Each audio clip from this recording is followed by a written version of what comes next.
Hello everyone, I'm Chestic44, also known as Fly, and welcome to this Let's Play of Pillars of Eternity 2, Deadfire. Last episode, we were on our way to take care of something when Pallegina asked us, hey, can we stop in and check on this guy who helped me out a while ago and kind of saved me from, killing myself? And, well, it turns out he's been kidnapped by, pirates and taken to basically a pirate stronghold, potentially, so we're gonna need to do that soon. For now, however, we still have one more thing to do here in Nikitaka. So, let's get... I cannot go right to the Watershapers Guild. That's interesting. Alright, let's go to Pariki's Overlook, and then we'll go over to the Watershapers Guild. I feel like something may happen when we approach it. Because that's where we need to go for a quest.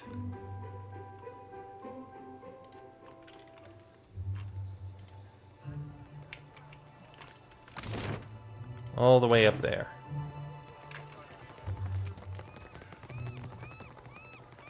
I'm pretty sure... Yeah, I think I might have loot to sell. No, I have sold all my loot recently. Yes, we also took care of local things, like getting all our people straightened up and all that kind of stuff. That was all taken care of as well. Well, here's the Watershapers Guild. Let's see what we can find out in here. Dunnage, that's the name of the place. What happened here? Uh-oh. Sure. That's not good.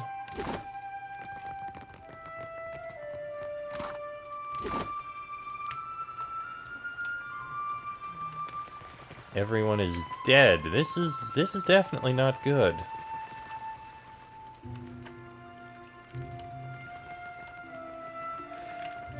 What was the quest going on here? Queen Onikaza's Watershapers must be ready for anything. In spite of the pressures from all around, the head of the Watershapers Guild does not answer the Queen's summons. The Shadow under Nekataka. That's a Hawana quest. Well, we're gonna do what we can to try and save everyone we can. It's only proper.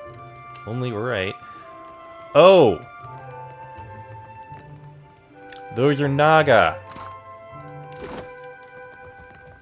I see. Oh, we found some people. Go no further. There is a situation in the guild hall. The Watershaper glances over his shoulder, his chest rising and falling with deep breaths. What say? Where is Myru? Takehu's brow creases with concern. Ah, for what did Nagati send you but to lend your strength? He nods and claps Takehu on the shoulder. All is under control, I say. But the building is closed until Myru cleans up the mess below. He thumbs over to the blocked stairwell. What about the mess up here? Ikira, when the dust settles, I will see that our sisters and brothers are honored properly. Naga swam in from the waterways of our sanctum. We pressed back until they fled underground. Then Myru gathered her forces for a stand at Pariki's tomb. I am to guard the staircase while she routs the last of them. Ikira, but Myru is fierce for her years. He grimaces as another deep rumble shakes the earth beneath your feet. Snakes could not have caused that tremor. Ikira, we felt the quakes even before the serpent showed up. Ikenu nods and wipes a bit of dust from the ceiling rafters off his shoulder. Why are they attacking the guild? I do not know. With great purpose, they throw their bodies back to Rikuhu's bowels. I say, this is personal. They strike with anger, not conviction. He turns his arm and studies a shallow wound. Why haven't you summoned help from the Queen?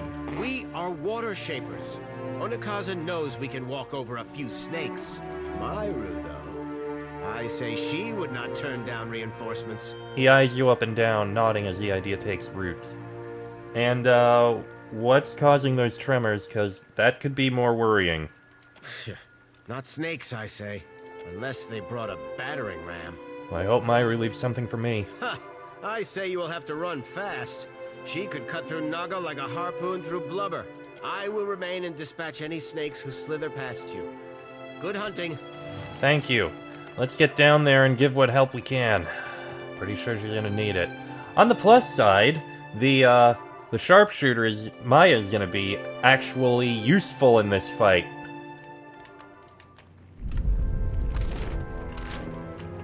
Pariki's tomb. Well, we know where that is. We got a couple folks. You like that? Go after him. Well, that one died easily. Get on the rest. These are all warriors, so this should be fine. Why do you never actually attack? Anyway, get in there. Another one down. Right between the eyes. There goes that one. One more to slay.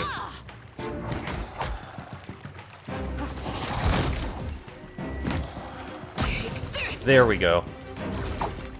Okay, not too bad. Again, why... Your AI.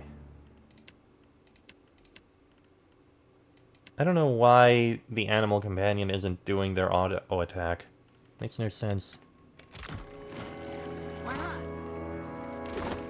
Okay, everything looted there.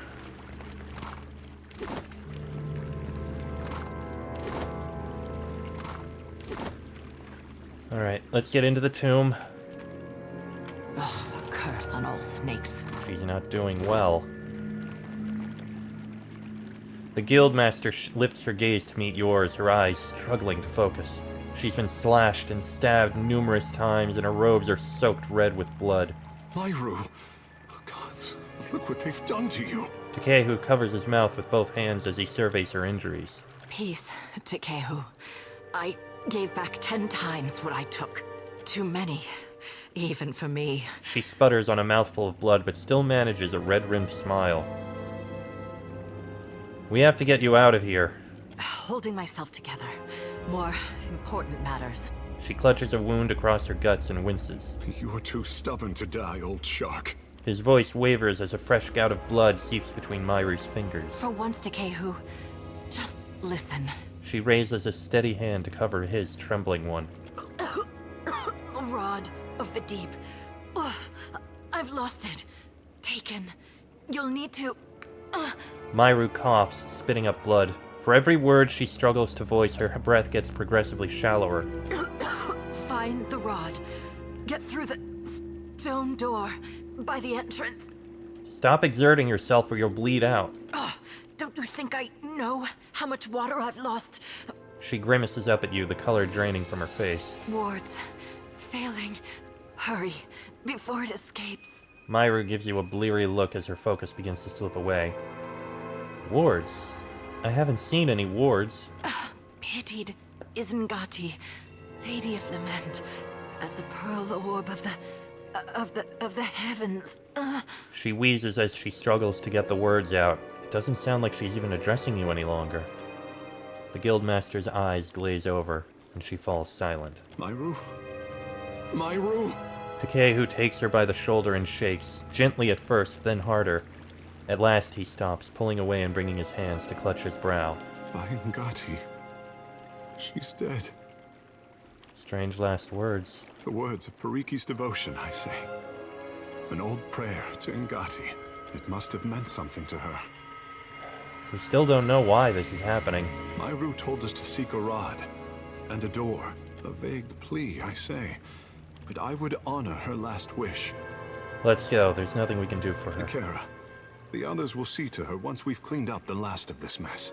Takehu regards Myru's corpse one last time before turning away. Oh! The wheel. How it tugs at me. Akira, and how bright you look.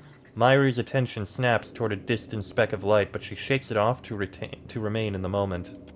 At least in death, I can complete a thought. She grimaces down at her swiftly diminishing body. My rod and the words of Pariki's devotion will open the way to the inner sanctum, past the sealed door. Oh. Myru closes her eyes and concentrates. Pitied Isengati, Lady of Lament. As the pearl orb of the heavens crosses her view, her eyes well with tears, as constant as rain. But the moon's skyward journey continues apace, the lover's affection as ephemeral as fingers touching. Myru opens her eyes again. She nods as her form grows indistinct. You must strengthen the wards, no matter what it tells you. What is that supposed to mean? Her mouth moves again, emitting no sound. As she fades from sight, she raises her hand to point toward the entrance of the sanctum. She reaches to touch Takehu's cheek, but of course her hand drifts through his skin. He shivers, touched by a passing breeze. Okay. I have a feeling these Naga might actually... There are still Naga here. Get on them.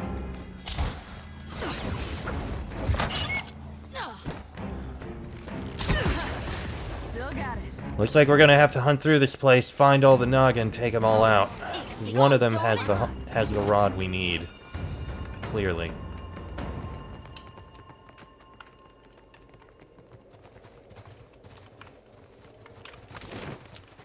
I have a feeling they're over in the grotto. Which means we're going to be fighting in a very watery area. Where we'll be moving slowly. Well, most of us will be moving slowly. In the air. Makes no difference. The alpha Let's predator. go. Okay, you took care of that one. Take care of that totem. I want it down. That dog won't hunt. At your service. So I think it's healing. Yep, there we go. Okay. Now for the rest of them, including Zia. You do something! Oh, or that works too.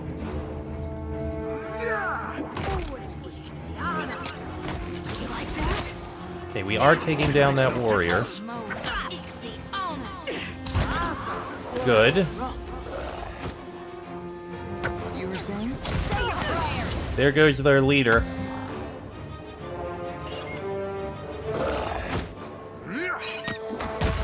And there we go. Last of them down. So we should have the rod now.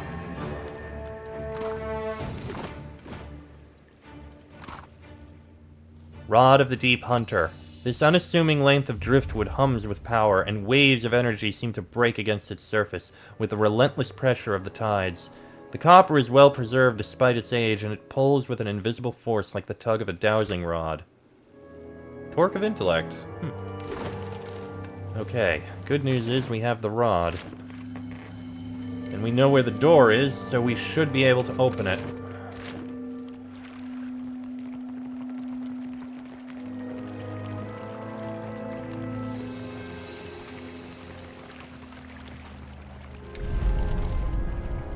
Oh boy. Tremors are increasing in strength. That's worrying. Let me drop a save before we try this. Alright, let's use this door. As you approach the door, the carved stone flashes with ethereal light. You feel a faint salty breeze gusting from an unseen force. Touch the door with the rod of the Deep Hunter. The door reacts at once. A stone panel shifts aside to reveal a circular dial engraved with symbols. This would appear to be a locking mechanism requiring a precise combination. Study the symbols around the dial. Brushing aside a layer of dust reveals a circular dial of pictographs. Though you could not guess their relevance or relation to each other, you recognize the symbols themselves. The first is a full moon, its light beaming down on Aora. The next is a Huana symbol of Andra, classically depicted with the head of an anglerfish in her aspect as Ngati. The next is a pair of hands reaching out for each other, their fingertips just barely making contact. And the last is the rain falling powerfully and inexorably. Okay, I need to study this. So, we have Ngati, moon, rain, moon, hands. Ngati, moon, rain, moon, hands. Sure.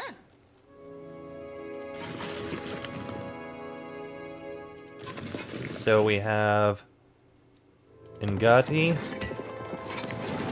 You hear a grating, mechanical clunk of stone tumblers setting it into place behind the door. Ngati, moon, rain, moon, and hands. You hear clattering and whirring as the dial recedes into the door. There's a low rumble as the doorway opens inward, revealing a dark, narrow tunnel beyond. The air beyond the passage is humid, reeking of stagnant water and something else. Something old, which raises the hairs on the back of your neck. As you take your first step, an ear-splitting roar rises in volume and echoes down the passage, shaking loose the surrounding rock. Go through anyway. You navigate the dark, narrow tunnel, pressing your shoulders together to fit the passage. Oh my! As the massive upheaval of water settles, the air thickens with oppressive humidity. It takes a moment for your eyes to adjust before you can make sense of the shape that breached from the depths. Ishi, down. This is no time to pick a fight. Of course I know you can take him. Perfetto. I am thrilled as always to walk into a dragon's lair with you, Watcher. Your path is littered with the creatures. Yeah, we've killed, what, 2 of them so far? Holy gone, but it's beautiful. And I'll bet smart as a whip and just as mean. She sucks in a sharp breath. Have you come to deliver me from this prison of my own making? The dragon flares his nostrils and glares at you. Let me get my bearings first. Who are you? I am Skirilophus, Guardian of the Isles. He slaps his tail against the floor. What is this? One of Andra's whelps? His snout wrinkles at Takehu. Hello. Prideful and boastful as you may be, I think you may be a little out of your depth here, aren't you, Takehu? Hot steam jets from the dragon's nostrils. I am Laniara, captain of the Voyager. I would see this vessel of yours someday. But we will return to that. You can only be here for one reason. You serve the Huana. This prison is built on a foundation of their lies. And what are you talking about? You stand in the sanctum of the Watershapers. Those who make parlor tricks of Ngati's art.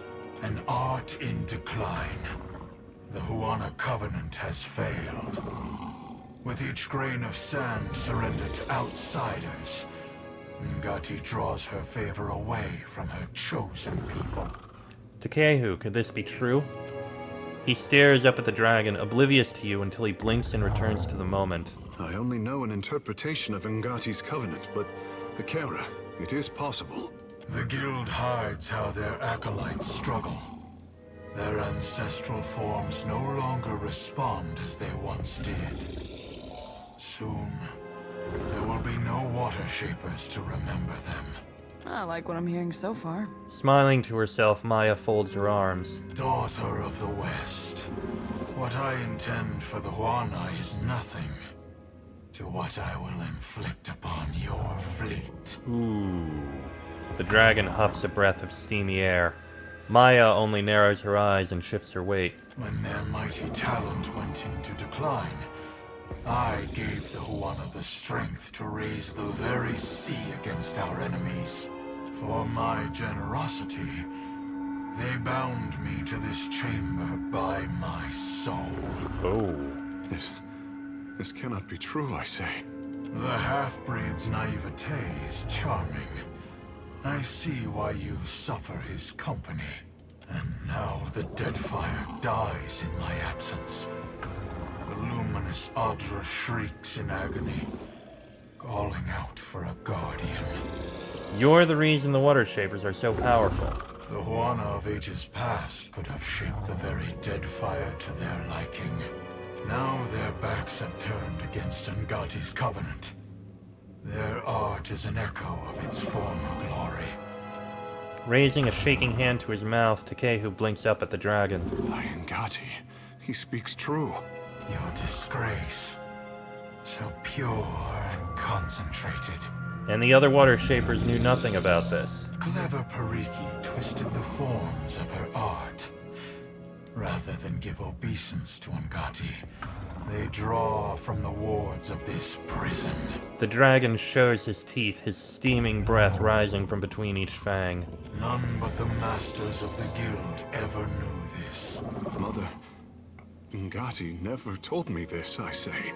Takehu raises a shaking hand to his brow. The goddess sent her insufferable tests. She never raised a fin to deliver me from this prison. Scorielphus growls long enough to send a tremor through the chamber. And your soul is stuck here. How about I take a look? You are a watcher. Of all the kith who could have entered this chamber, how intriguing. Submerging in the dragon's soul feels at first disorienting, like perusing the stacks of a vast library. The energy and vibrancy that should color his soul is gray and worn. From the shadows, a dark, formless thing reaches out to you in desperation. The wards around the stone floor drag the essence down and disperse its energy elsewhere, to the Watershaper students of Nekataka. As it touches you, the weight of the prison is like an anchor. You withdraw from the sensation, feeling shaky and depleted. I've looked into your soul. It's true. Believe what you will. My duty to the archipelago is all that matters. So is mine. And it involves aiming a cannon between your eyes. Would you give me Tangaloa's kiss? I might welcome it. Freedom comes like the tide, and the dead fire heeds my call. I sense a rod among your belongings. Scorielphus narrows his eyes and watches you carefully. My gift to Pariki. My covenant with the Huana. Another broken promise. It made the enchantments of this prison and can destroy them. It can set me free. The dragon lashes its tail in eager, repetitive circles. We have a responsibility, I say. Trailing off, Takehu pulls absently on one of his hairs. But if he speaks truth, the Huana are better served if he remains. Your opinion is irrelevant, half-breed. I have questions about you first, dragon. I will tolerate your curiosity. You think of yourself as a guardian. That is a duty as old as the islands themselves. In ages past, there were 3 guardians. They watched over the Isles, the Adra, and lost Ukaizo. That is similar to the tenets of Ngati's covenant. Takehu furrows his brow. You are perceptive for a fish. And what do you know of Ukaizo? A city where kith spoke to gods. The heart of an empire. I know only what I hear. Ukaizo was gone before my time. Even its myth is dust and ashes. And you spoke of 3 guardians. Creatures of unparalleled age and power. Bound, like me, to strengthen the Huana. If they still lived, no foreign ship would trespass on these islands. And is there something on your mind, Takehu? Akara, there is too much running through my head, I say. Takehu touches his forehead spot. For another time. Takehu reaches up and touches his cheek with a shaking hand. The fish is not ready to know what he only now suspects. Something like a chuckle echoes in your mind. Ukaizo To my other is question. lost beyond all memory. Better to forget that monument of hubris. How did you get in here? As outsiders threatened the Isles, the power of the Huana waned. Crafty Pariki sought me out to strike a deal. She used my soul as a crutch for her Watershapers. In exchange, she vowed to protect the Adra. But Watershapers don't protect Adra. They hold back the Rauatayan Armada. And just barely. If what we've learned here is any indication. Indeed. The Huana bite off more than they can chew. I came as an honored guest. The Watershapers grew strong.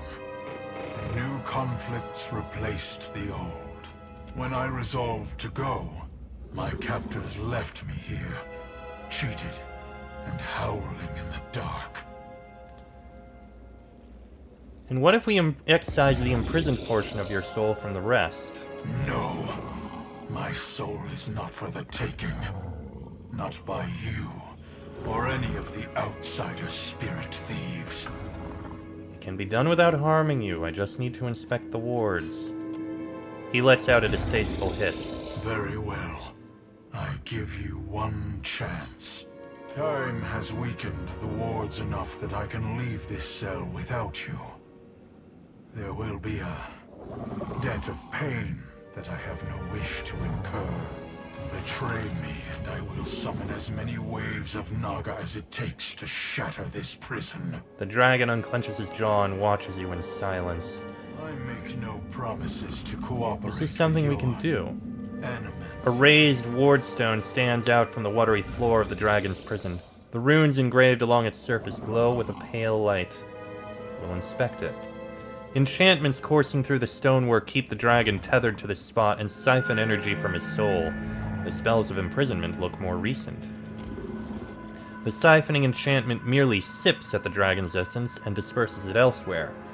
I think it could be used to store the essence, enough to last decades, or longer if used responsibly. You can tell nothing else about the enchantments.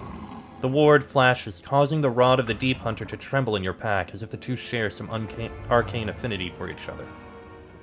Try to siphon enough of the dragon's essence to empower the guild, then break the imprisoning ward. The enchantment slips through your fingers in spite of its advanced age and depleted state. Clearly, someone built this prison to resist any potential meddling. Leave it be.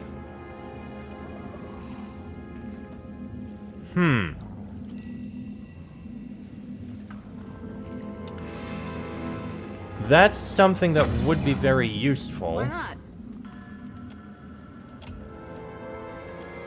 How much do we have of metaphysics? I have 2, 1, 1, 1, 8. You have the highest boost, but mine is low. And I can only get so much.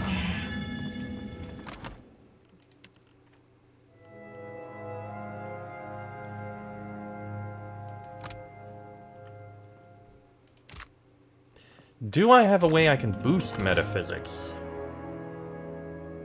A bit of food, perhaps.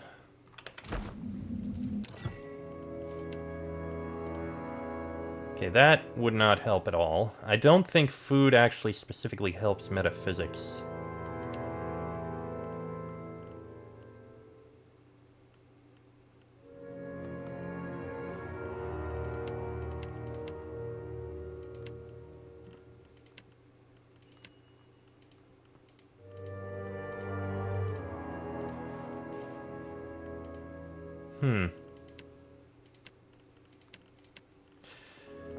I don't think any drugs would help with it.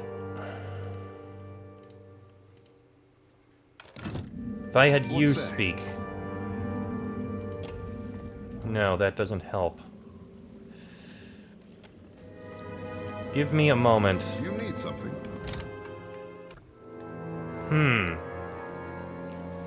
Trying to look up some things. I just need a little bit of it.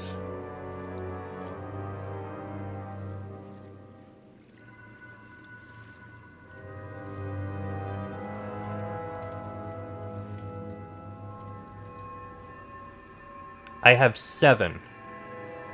I think I need 1 or 2 and I'd be able to get it. Is there a pet that gives me metaphysics?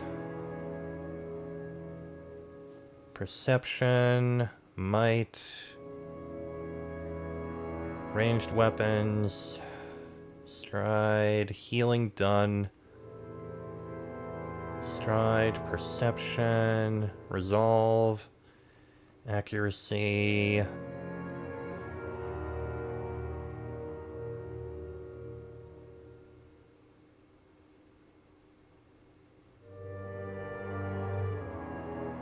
No, nothing here gives metaphysics. Do I have anything here?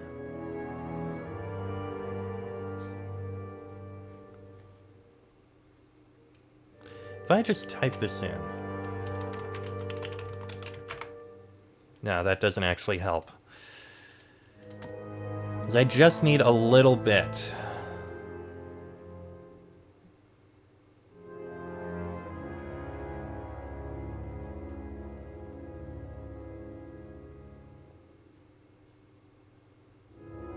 There we go. This might do it. If I use one of these, I think this will give me enough to do it. Leave it to me. Sciorielphus winces but makes no other protest. He shifts his weight from one leg to the other as the runes of confinement begin to crumble. The wardstone itself flashes brighter than ever, resplendent with the dragon's powerful essence. I feel irregular. Lighter. But there is an absence as well. He eyes the ceiling thoughtfully. The burden of this prison is lifted.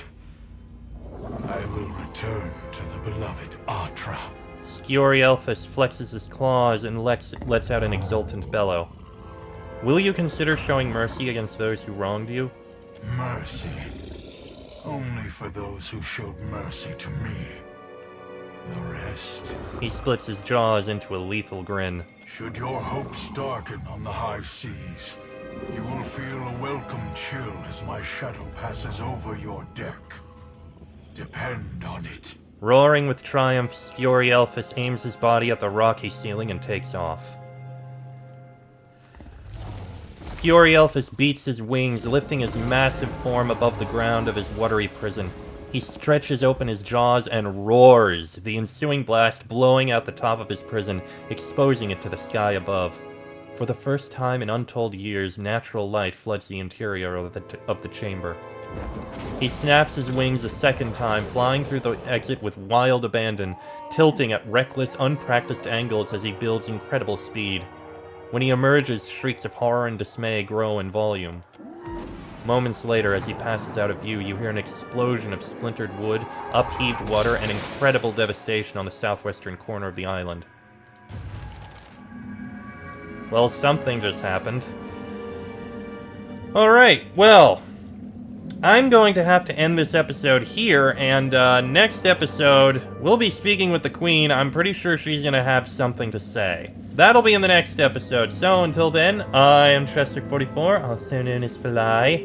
That is Laniara, Palagina, Joti, Maya, and Takehu. This has been a Let's Play of Pillars of Eternity 2, Deadfire, and I shall see you all next time.